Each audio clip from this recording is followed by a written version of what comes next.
Welcome back to the model train room. This is a Rivarossi Casey Jones 460. It's a plastic locomotive, 3-pole motor, pizza cutter flanges, but even with those, it's a really nice model. It looks really good, and it really has a distinct look. I picked this one up used recently. I dusted the locomotive off. I cleaned all the wheels, the rods, so they're a lot shinier now. The locomotive runs pretty good, and for what it is, it's definitely pretty nice. Now, this was a challenge, sort of a smaller one, but nonetheless, I'm really happy to get this into like new condition. I really enjoy it. It's really an amazing part of the hobby. Another reason I got this is because I want to see what another model of mine would be like if it was brand new or like new condition. This is the older model. I've had this for a long time and it's been passed down to me, but it's in very sorry condition. As we can see that there's weathering on it, there's rust. There's rust all over this thing. And there's a reason for that. It's because I've had this locomotive sit outside on display for over 2 years. That is something else. And I know that's a sin, but I'm going to try to see if I can bring this back. The thing is, though, is that this locomotive was not running even before I put it outside. In fact, I don't think it's ran in more than 10 years. It also has a lot of missing pieces to it. For one, there's no screw holding down the shell. It has a missing screw here. There's no spring that's attached here for the front truck.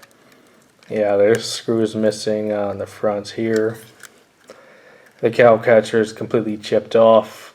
There's no handrails going down the side of the smoke box. I believe the whistle, yeah, that's missing. The tender's not in too bad of shape. There's one step missing, but obviously this thing is in terrible condition. It's definitely it's almost at loss. And yeah, I put it outside because it doesn't really have any use on display or anything inside, because I don't have a whole lot of room to just put something very derelict out. But I'm going to see if I can resurrect this thing. But this is what I got to work with. What I plan to do is, first I'm going to kind of clean off the plastic. Put the shell of the tender and locomotive, clean them off. I'm going to take the metal parts and run them through some CLR. That should be able to remove some rust, and see what I can do about this drivetrain, this motor. The odds are very slim, but whether or not it's a success, it should be able to make some kind of video. And just for laughs, let's see what this is like on the rollers. My prediction, I almost guarantee nothing.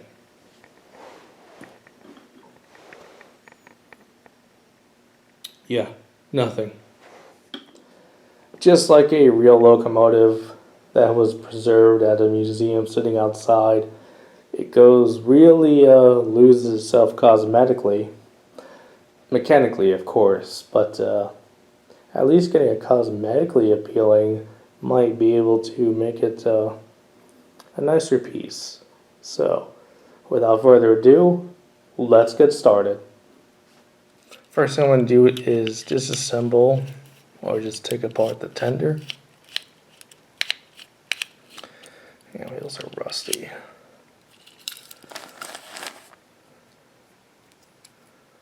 Doesn't look too bad for everything I've experienced.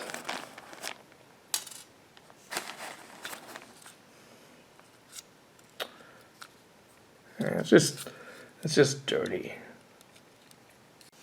It's also my first time actually seeing the logo here because I didn't even do this on the other model. Didn't have to have this. It's Rivarossi made in Italy for AHM. Pretty cool. There we go.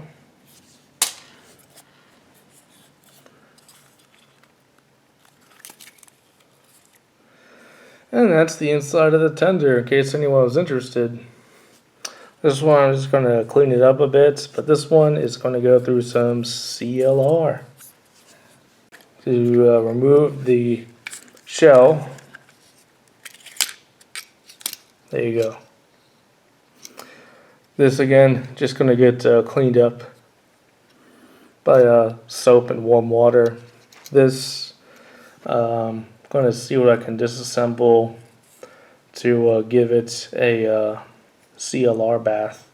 Of course, the plastic frame is going to see if I can avoid that because I really don't want to make that go through there. But yeah, this is it's a bit rough, but one good sign is that this motor actually does.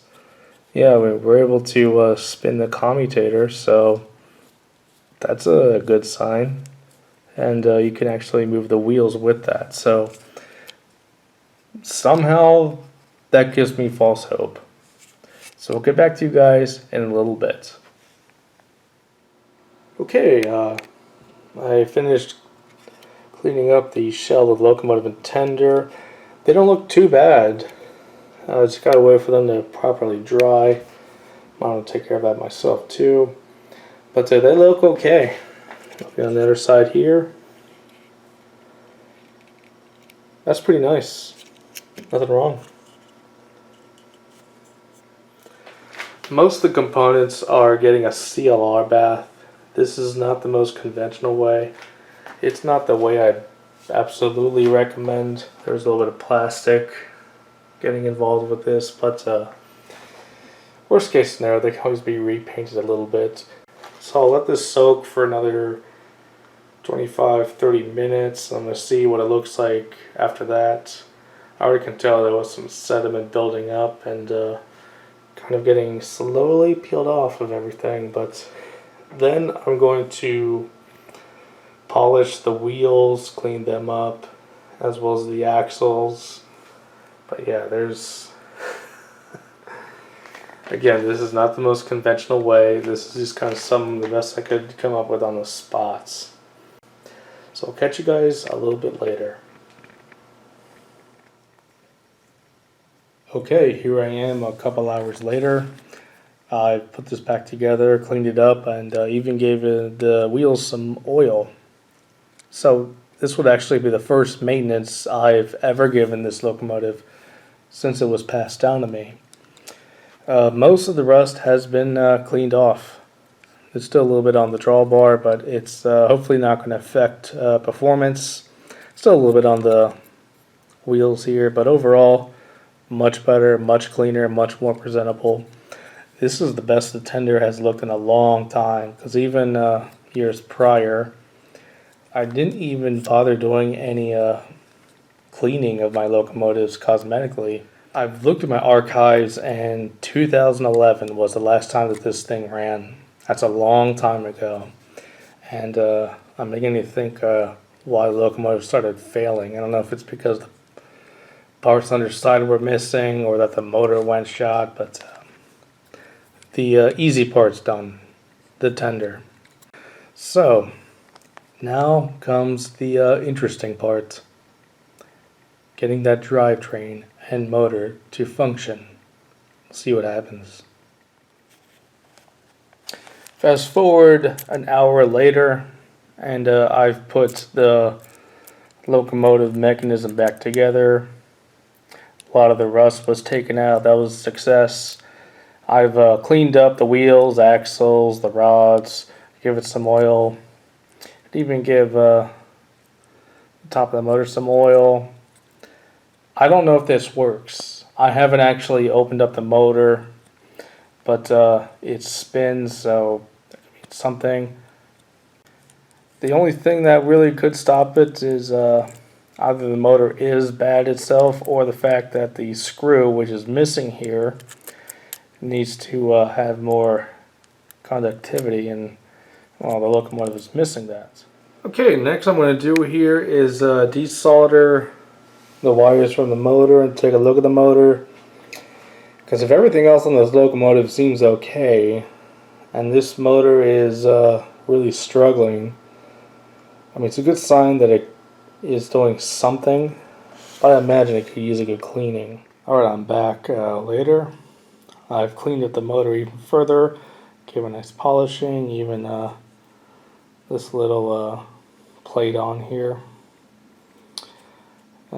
Everything seems to be good. The only reason I don't think the motor would be any good would be for whatever is up in here. I don't have access to that just because that area is riveted down in there.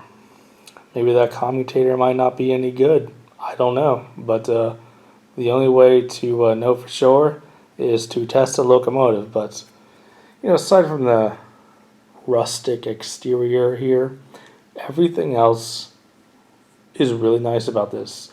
Time to resolder and get the locomotive back together. So I did something I wouldn't recommend doing, and that's giving the motor a CLR bath. Because there's a bit of crud in areas that I cannot access, I don't really have a way to get to that. I decided to just give that a shot, and it did clean out some more corrosion. So now, here I am a day later after that. It dried up, and seeing how this is going to behave, but here's the progress that I've made.